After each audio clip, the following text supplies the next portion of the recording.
बाबरी मस्जिद को शहीद करने वाले आतंकवादी थे, ये पूरी सबने देखा है। और अगर बाबरी मस्जिद को आतंकी शहीद ना करते तो आज ये मंदिर ना बनता, ये हमारा मानना है। और ना हिंदू धर्म के ठेकेदार हैं। आपको ये धमकी देने का कोई अधिकार नहीं है। आप ये तय नहीं करेंगे। ये कहां बना रहे हैं? चलाई गई, उनके ऊपर क्या कहेंगे आप? सरयू लाल कर दी गई, एडमिनिस्ट्रेशन ने अपना भैया धमकी तो आप बहस करने फिर बोल नहीं पाओगे, आप बोल नहीं पाओगे, फिर आप वकील हैं, आप लॉयर हैं, आप लॉयर नहीं, आप लायर हैं। बोल रहा हूं, नहीं आप लॉयर हैं, आप झूठे हैं। कि लॉ एंड ऑर्डर का इशू था, एक पुलिस वाले की बताएं जिसकी मौत तो छोड़िए हॉस्पिटलाइज भी हुआ हो, दिखाइए हॉस्पिटलाइजेशन की एक रिपोर्ट। जब एक भी घायल नहीं हुआ और 325 मार दिए गए, तब आप कहें कि ये लॉ एंड ऑर्डर का इशू था। ये अगर जो कृष्ण को मानते हैं तो भगवान कृष्ण ने गीता में कहा शस्त्रधारियों में मैं राम हूं। अब आप कहेंगे जो शंकर को मानते हैं तो शंकर जी ने भगवान राम की स्तुति में जय राम रमा रमनम शमनम भवताप भयाकुल पायम, जाके पढ़ लीजिए रामचरितमानस में। अब आपने कहा कबीर के राम जो है वो सगुण राम नहीं है, तो मैं कबीर की एक शब्द कोट करता हूं, दुल्हन गाओ मंगल चार, हमरे घर आए रे राजा राम भरतार। कबीर ने यह भी कहा लिखा है, काकर पाथर जोड़ के मस्जिद दई बनाए और ताचड़ी मुल्ला बाग दे का बहिरा भयो खुदाए। बोलो पक्का लिखा है कबीर ने, भाई साहब फतवा जारी हो जाता, ये भी लिखा है आज सर तन से जुदा हो जाता। दूसरे की भी सुने करो। कबीर ने ये भी लिखा है कि पत्थर पूजे हरि मिले तो मैं पूजूं पहाड़, या तो चाकी भली पीस खाए संसार। सुनो, इसीलिए तो ये भी लिखा है मंदिर में कबीर के भजन गाए जाते हैं, मस्जिद में भाग दिखाओ। कबीर ने ये कहा है, मंदिर में कबीर के भजन गाए जाते हैं, मस्जिद में भाग दिखाओ। जय श्री राम दोस्तों, बच्चा बच्चा राम का, जन्मभूमि के काम का, सौगंध राम की खाते हैं, मंदिर वहीं बनाएंगे। दोस्तों यह नारा था जब राम जन्मभूमि आंदोलन अपनी चरम सीमा पे था और पूरा देश इस आंदोलन से जुड़ गया था। उस समय वह दौर भी आया जब निहत्थे कार सेवकों पर गोलियां चलाई गई और बहुत से कार सेवकों ने अपनी प्राणों की आहुति भी दी। उन्हीं लोगों के संघर्ष और बलिदान का ही परिणाम है आज भव्य राम मंदिर का निर्माण अपनी आखिरी पड़ाव पर है। 22 जनवरी को प्रधानमंत्री नरेंद्र मोदी जी के द्वारा श्री राम जी की प्राण प्रतिष्ठा की जाएगी। ये सभी सनातनियों के लिए बहुत ही गर्व की बात है, परंतु हमारा विपक्ष भी इसमें राजनीति ढूंढ रहा है। जो कभी राम को काल्पनिक मानते थे, उसका अपमान करते थे, आज वह भी राम राम करने पे लगे हुए हैं, क्योंकि यह अवसर है ही ऐसा। विपक्ष कह रहा है कि हमें न्योता नहीं मिला और जिनको न्योता मिला भी है वे इस आयोजन का विरोध कर रहे हैं। उनका कहना है कि बीजेपी इसका राजनीतिकरण कर रही है, जबकि बीजेपी का कहना है कि भैया ये श्री राम जन्मभूमि ट्रस्ट के द्वारा जो निमंत्रण है वो भेजा जा रहा है, इसमें बीजेपी का क्या लेना देना, और उन्होंने ही प्रधानमंत्री को ये निमंत्रण भेजा कि उसकी प्राण प्रतिष्ठा की जाए। लेकिन विपक्ष को राजनीति के लिए कुछ ना कुछ तो चाहिए, तो इसी चीज को लेकर डिबेट हो रही है, जिसमें सुधांशु त्रिवेदी और विष्णु शंकर जैन ने विपक्ष के प्रवक्ताओं को अच्छी तरीके से आईना दिखा दिया कि कभी तुम राम के अस्तित्व को मानते ही नहीं थे, कभी इसको काल्पनिक कहते थे, और आज तुम भी राम राम कह रहे हो। तुम सिर्फ राजनीति कर रहे हो, तुम्हें राम से कोई लेना देना नहीं है। तो देखते हैं कि विष्णु शंकर जैन और सुधांशु त्रिवेदी ने किस तरीके से विपक्ष के प्रवक्ताओं की धज्जियां उड़ाई। मैं आपके पास आता हूं, सरयू को लाल कर दिया गया था, सरयू को लाल कर दिया गया था। आप ना तो हिंदू, आप तो ना तो धर्म गुरु हैं कोई, और ना हिंदू धर्म के ठेकेदार हैं। आपको ये धमकी देने का कोई अधिकार नहीं है। आप ये तय नहीं करेंगे। भैया धमकी तो इनका आजादी है, तो मेरी भी आजादी है भाई, मैं मेरी भी आजादी है विश्लेषण करना। सरयू लाल कर दी गई थी, आज पूछा जा रहा है बीजेपी को क्रेडिट क्यों, नरेंद्र मोदी को क्रेडिट क्यों, बीजेपी को क्रेडिट क्यों, संघ को क्रेडिट क्यों? आपने सब लोग को बोलने का मौका दिया। और आज मैं इस शो पे सबसे पहले उन सारे लोगों को श्रद्धांजलि देना चाहता हूं जिन्होंने राम मंदिर के लिए अपने जीवन को कुर्बान किया, और माननीय अशोक सिंघल साहब को श्रद्धांजलि देना चाहता हूं कि अगर आज वो होते तो वो ये दिन देखते तो बहुत खुश होते। और अपनी बात को शुरू करने से पहले मैं ये बात कहना चाहता हूं कि हमने उस दौर को देखा है जहां पे हमने कसम खाई थी बच्चा बच्चा राम का, जन्मभूमि के काम का, सौगंध राम की खाते हैं, मंदिर वहीं बनाएंगे, और आज वो सौगंध पूरी होने जा रही है। हमने वो दौर देखा है अमीश जी, जब honourable mister justice K M. Pandey ने, जिन्होंने राम मंदिर के ताला खोलने का फैसला दिया था, उनका प्रमोशन मुलायम सिंह यादव ने रोक दिया था। और क्या लिखा था पता है? Justice K M. पांडे बहुत ही निर्भीक और निरपक्ष और बहुत ही निर्भीक न्यायाधीश है, पर मैं इनके नाम की संस्तुति नहीं कर सकता हूं, क्योंकि इन्होंने राम मंदिर के ताला खोलने का ऑर्डर किया है। हमने वो दौर देखा है जब कार सेवक को गोली चलवाई गई थी, सरयू लाल कर दी गई थी, और जब पूछा गया कितने कार सेवक मारे गए तो कोर्ट में एफिडेविट दिया गया कि 16 कार सेवक मारे गए, और लिस्ट दी गई थी कि 334 कार सेवक मारे गए। हमने वो दौर देखा है जब एक चीफ मिनिस्टर ने कहा था कि यहां पे परिंदा पर नहीं मार सकता। हमने वो दौर देखा है जहां पे एक चीफ मिनिस्टर ने कहा था कि राम भक्तों पे गोलियां चलवाना जरूरी था मुसलमानों का भरोसा जीतने के लिए, और कोई एफआईआर, कोई एक्शन नहीं लिया गया। हमने वो दौर देखा है, एक मिनट सर, हमने वो दौर देखा है जब एक सरकार सुप्रीम कोर्ट में एफिडेविट बोलिए भगवान राम काल्पनिक थे। हमने वो दौर देखा है जब सुप्रीम कोर्ट में बोला गया कि राम मंदिर का केस 2019 के बाद डिसाइड कर लिया जाए। वकील होने के नाते जो इस केस में कॉन्स्टिट्यूशन को तोड़ा था, जो इस केस में अपना और गोली चलाई गई, उनके ऊपर क्या कहेंगे आप?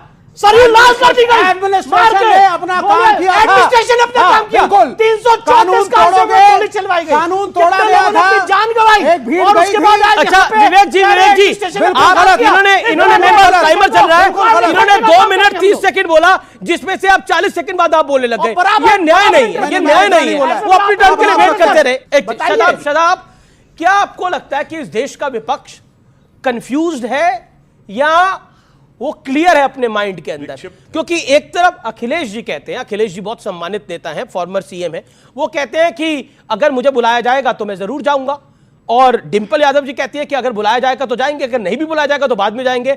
एक तरफ हम देखते हैं कि कई नेता हैं, चाहे वो एसटी हसन हो, शफीकुर रहमान बर्क हो, स्वामी प्रसाद मौर्य हो, वो किस तरह के बयान देना चाहते हैं। मैं बयान रिपीट नहीं कर रहा। और 3 राज्यों में हम नतीजे देख चुके हैं। जिन्होंने सनातन को गाली दी, हश्र क्या हुआ, इस देश की जनता ने उन्हें आईना दिखा दिया है। और 24 में भी देश की जनता इंतजार कर रही है। अगर इसी तरह से चलता रहा तो क्या हश्र होगा, ये किसी को बताने की जरूरत नहीं है। क्या लगता है? देखिए, पहले तो सनातन को या किसी भी धर्म को गाली देना या बदतमीजी करना, इसका अधिकार किसी को नहीं होना चाहिए, हम उसके सख्त खिलाफ हैं। बात आती है यहां फैक्ट और फेथ की। बाबरी मस्जिद और राम मंदिर जो वर्डिक्ट था वो फैक्ट की बुनियाद पर नहीं, फेथ की बुनियाद पर था। इसीलिए हम लोगों ने बाबरी मस्जिद की लड़ाई क्यूरेटिव पिटीशन, रिव्यू पिटीशन और क्यूरेटिव पिटीशन तक लड़ी। लास्ट रेमेडी ऑफ लॉ जो है भारत के संविधान के अनुसार, क्योंकि देश आस्था से नहीं चल सकता। अगर देश आस्था से चलेगा तो हर व्यक्ति चाहेगा कि मेरी आस्था सुप्रीम है, मेरी आस्था सुप्रीम है। देश का संविधान सुप्रीम है, और भारत का अगर कोई धर्म है, भारत की अगर कोई धार्मिक पुस्तक है, तो उस धार्मिक पुस्तक का नाम सिर्फ भारत का संविधान है, दूसरा कोई भी नहीं है। 2 चीज बहुत ही महत्वपूर्ण है कि इस बात का कोई प्रमाण नहीं है सुप्रीम कोर्ट के अनुसार कि वहां मंदिर गिराया गया। टेंशन नहीं, मुझे कंप्लीट करने दीजिए। सुन लीजिए, आप सुन लीजिए। जैन साहब सुप्रीम कोर्ट के जजमेंट के खिलाफ न्याय हो जाता है। इतना क्यों बौखला रहे हैं? कोई बौखला नहीं, आप अपनी बात को आप सुन लीजिए। जिन्होंने सुप्रीम कोर्ट, अरे आप सुन लीजिए, शिवलिंग का बहस कर लेना, आप बहस कर लेना, फिर बोल नहीं पाओगे, आप बोल नहीं पाओगे, फिर आप बोल नहीं पाओगे। बात कर रहे हैं, अगर आप ये चीकम चिल्ली करने के लिए आए तो बताइए, आप यही करने के लिए आए हैं। सत्य नहीं, आप वकील हैं, आप लॉयर हैं, आप लॉयर नहीं, आप लायर हैं। बोल रहा हूं, नहीं, आप लॉयर हैं, आप झूठे हैं। जो व्यक्ति 730.7 पढ़ के बताइए, जो व्यक्ति के अंदर सुनने की क्षमता नहीं है वो वकील हो ही नहीं। अच्छा, मेरा निवेदन मानिए, हम पीस पार्टी को नहीं मानते, कोई मत मानो। अरे हम कब कह रहे हैं आपसे मानो, मत मानो। अरे आप पीस है, ये पीस वाली पार्टी है, पीस को पीस काट रही है। शदाब, मैं आपको 30 सेकंड दे रहा हूं, आप डबल माइक पे बोलिए। लेकिन एक बात और किसी के बीच में ये नहीं बोले, ये इनकी अच्छी बात है। मैं एक सवाल आपसे पूछा, आपने बोला कि संविधान से चलेगा, तो सुप्रीम कोर्ट का निर्णय भी तो संविधान सम्मत है। जब संविधान सम्मत सुप्रीम कोर्ट का निर्णय आ गया है तो अब छाती पीटने से क्या होने वाला है? वही होने वाला है जो सुप्रीम कोर्ट ने सबरीमला पर डिसीजन दिया था। तो अमित शाह जी ने कहा था कि सुप्रीम कोर्ट को फैसले सोच समझ कर देने चाहिए, और इसीलिए कहते हैं हम ये फैसला फैक्ट के आधार पर नहीं, फेथ के आधार पर है। और ये मेरा कॉन्स्टिट्यूशनल राइट है कि मैं डिसएग्री करूं। मैं किसी को ये तो नहीं कह रहा कि हम कसम वही खाएंगे कि मस्जिद बनाएंगे, हम मंदिर गिरा देंगे, तोड़ देंगे, खून बहा देंगे, ऐसी बात तो नहीं कही। डिसएग्री करना मेरा कॉन्स्टिट्यूशनल राइट है और मैं डिसएग्री करता रहूंगा। और सुन लीजिए, बाबरी मस्जिद को शहीद करने वाले आतंकवादी थे, ये पूरी सबने देखा है। और अगर बाबरी मस्जिद को आतंकी शहीद ना करते तो आज ये मंदिर ना बनता, ये हमारा मानना है। और हम लोग हमेशा इस बात को कहते रहेंगे कि मेरा बिलीफ है कि मस्जिद थी, है और रहेगी, लेकिन मैं किसी को इंसिस्ट नहीं करूंगा कभी भी। ठीक है, ठीक है। अच्छा एक ठीक है, अब सुधांशु जिन्होंने राम मंदिर को तोड़ा, ठीक ठीक देश के लोगों को एक मिनट आप। विवेक जी ने कहा कि साहब लॉ एंड ऑर्डर का इशू था और वहां यह बात सरासर झूठ है। 30 अक्टूबर 1990 को कार सेवा थी, मुख्य गोलियां 2 नवंबर 1990 को चली, जिस दिन कोई कार सेवा नहीं थी। और जैसा कि विष्णु जैन ने बताया 325 लोग यदि मारे गए थे और ये कह रहे हैं कि लॉ एंड ऑर्डर का इशू था, एक पुलिस वाले की बताएं जिसकी मौत तो छोड़िए हॉस्पिटलाइज भी हुआ हो। मैंने वो कैसेट देखा है कि लोग ऐसे करके चल रहे थे, लाठी खाते हुए पीछे की तरफ, हाथ में चाकू थे रस्सी काटने के लिए, और लाठियां मारते हुए पुलिस वालों के ऊपर भी वो चाकू नहीं चलाए जा रहे थे। इसीलिए मैं चुनौती से कहता हूं, दिखाइए हॉस्पिटलाइजेशन की एक रिपोर्ट। जब एक भी घायल नहीं हुआ और 325 मार दिए गए, तब आप कहें कि ये लॉ एंड ऑर्डर का इशू था। ये पूरी तरीके से गलत है। अब ये मैं 90 की बात कर रहा हूं, अब इनकी बात का जवाब देता हूं। ये भैया ऐसा तोड़फोड़ करने लगते हैं कि आपने कहा राम को मानते हैं जो कृष्ण को मानेंगे। अगर जो कृष्ण को मानते हैं तो भगवान कृष्ण ने गीता में कहा शस्त्रधारियों में मैं राम हूं। अब आप कहेंगे जो शंकर को मानते हैं तो शंकर जी ने भगवान राम की स्तुति में जय राम रमा रमनम शमनम भवताप भयाकुल पायम, जाके पढ़ लीजिए रामचरितमानस में। अब आपने कहा कबीर के राम जो है वो सगुण राम नहीं है, तो मैं कबीर की एक शब्द कोट करता हूं, दुल्हन गाओ मंगल चार, हमरे घर आए रे राजा राम भरतार। राजा राम भरतार राजा राम है। और सुनिए, और कबीर की दूसरी शब्द कोट करता हूं, 1 लख पूत 1.25 लाख नाती, ता रावण घर दिया न बाती। रावण भी है, राजा राम भी है, मगर क्या बताएं, वो जानते क्या करना है, 20% अपना है, 80 में टुकड़े करना है। तो वो टुकड़े करने के लिए वो पीस करके अलग करना चाहते हैं, वो टुकड़े करना चाहते हैं। उत्तर दक्षिण में टुकड़े करना है, तमिल हिंदी में टुकड़े करना है, अगड़े पिछड़े में टुकड़े करना है, भगवानों में भी टुकड़े करना है। जी, अब राजकुमार भाटी। हिमांशु त्रिवेदी जी की विशेषता ये है कि सुधांशु सॉरी नहीं, सुधांशु नाम भूल गए आप। सुधांशु जी की विशेषता ये है कि जिस बात को ये अच्छी तरह जानते हैं और मानते हैं, क्योंकि ज्ञानी व्यक्ति हैं, विद्वान व्यक्ति हैं, मैं इनका सम्मान करता हूं। विद्वान तो आप भी हैं। उस बात पे भी ये जनता को गुमराह कर देते हैं। इन्हें पता कि कबीर जब कह रहे हैं कि राजा राम भरतार, तो उनका अर्थ कुछ दूसरा ही है। कबीर ने तो इससे भी भयंकर कहा है। कबीर ने कहा कबीर कूता राम का, मुतिया मेरा नाम, गले राम की जेबड़ी, जित खेचे तित जाऊं। मैं तो राम का कुत्ता हूं, कबीर ने तो यह भी लिखा है। सुनिए, लेकिन उनके राम उनके राम निर्गुण हैं। इसे आप नकार नहीं सकते। अरे भैया, राजा पूरा हिंदी साहित्य, अच्छा एक सेकंड, कबीर पे कई सौ PhD इस देश में हुई हैं। ये स्वामी प्रसाद मौर्य के कौन से राम है? कबीर ने यह भी कहा, लिखा है, काकर पाथर जोड़ के मस्जिद दई बना है और ताचड़ी मुल्ला बाग दे का भैरा भयो खुदा है। बोलो, पक्का लिखा है कबीर ने। भाई साहब फतवा जारी हो जाता, ये भी लिखा है, आज सर तन से जुदा हो जाता। दूसरे की भी सुने करो। कबीर ने ये भी लिखा है कि पत्थर पूजे हरि मिले तो मैं पूजूं पहाड़, तो चाकी भली पीस खाए संसार। सुनो, इसीलिए तो ये भी मंदिर में कबीर के भजन गाए जाते हैं, मस्जिद में भाग दिखाओ। कबीर ने ये कहा है, सुनो, मंदिर में कबीर के भजन गाए जाते हैं, मस्जिद में भाग दिखाओ। इसीलिए आपने जो ज्ञानी है जानते हैं उसके बाद मानने को तैयार। कबीर की जो असली बात, कबीर ने कहा, अरे इन दोन रहा ना पाई, हिंदुन की हिंदुआई देखी, तुर्कन की तुर्काई।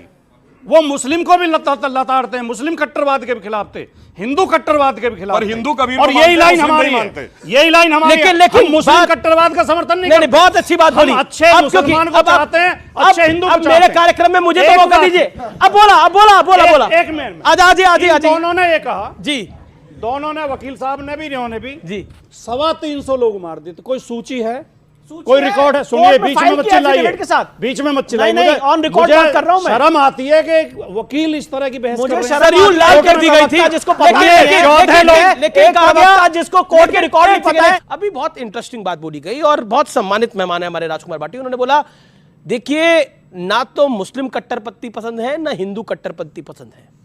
कट्टरवाद अगर हिंदुओं में होता तो राम मंदिर 500 साल बाद नहीं बनता, ये हार्ड फैक्ट है।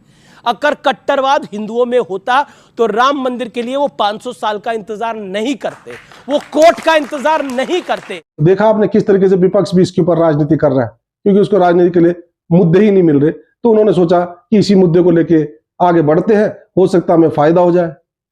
परंतु सुधांशु त्रिवेदी और विष्णु शंकर जैन ने उनको आईना दिखा दिया। आई होप कि आपको डिबेट पसंद आई होगी। डिबेट पसंद आए तो लाइक कीजिए, शेयर कीजिए, और चैनल पे नहीं तो सब्सक्राइब कीजिए। मिलता हूं फिर किसी नए डिबेट के साथ, तब तक जय श्री राम।